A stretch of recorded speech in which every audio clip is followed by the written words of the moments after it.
Hi, thanks for letting me in your living room.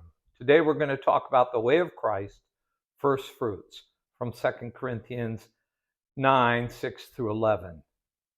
Well, first fruits isn't just about money, it's about time, talent, and treasure, giving of yourself to serve others.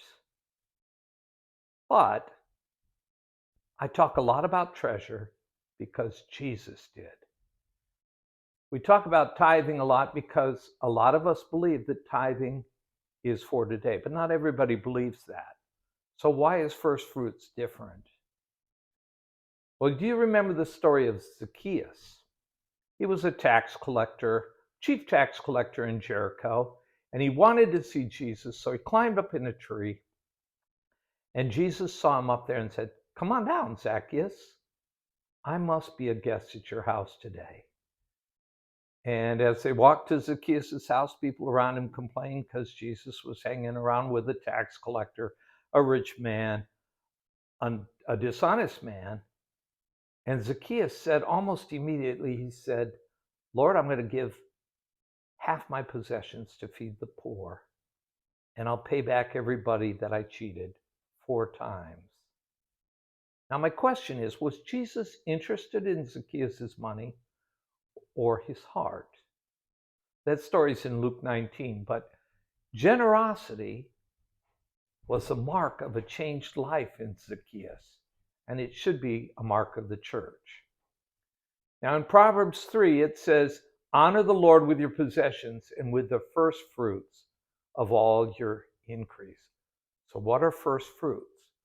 Well, as described, the first thing that grew in your field or the first lamb was supposed to go to the Lord. The idea of first fruits predated Israel because God was pleased with Abel's sacrifice and not Cain's. Cain's sacrifice was grain, but it was just some of the grain. It wasn't the first fruits, whereas Abel's sacrifice was one of the firstborn lambs. That's what God wanted. First fruits were required of Israel. Throughout the book of Exodus and Leviticus, it talks about that. First fruits was fulfilled by Jesus. Jesus was our first fruits. And as we look forward to spending eternity with God, Jesus is already there. He's our first fruits. And that's from 1 Corinthians 15. And finally, first fruits was prescribed by Paul. I should say rather described by Paul because it's an example, not a principle.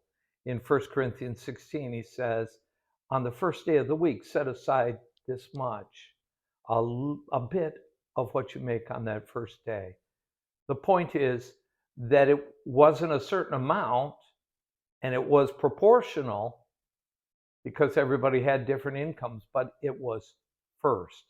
We need to give our first to the Lord.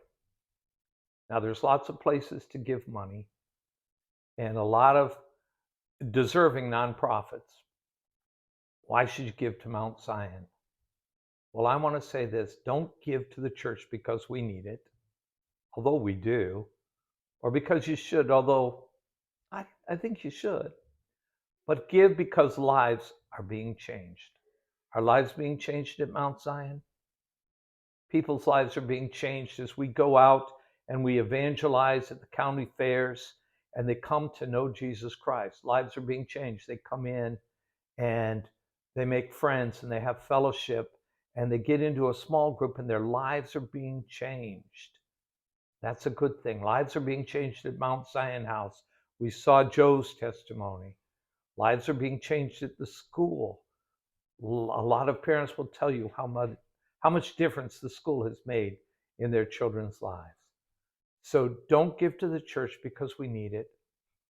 Give to the church because lives are being changed. Finally, I just want to clarify the difference between tithes, offerings, and alms. We pay tithes. That's expected. First fruits are expected.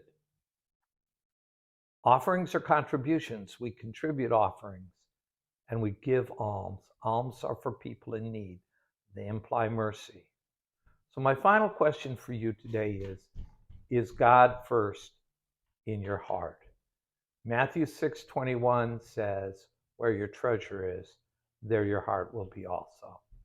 Thank you for your time.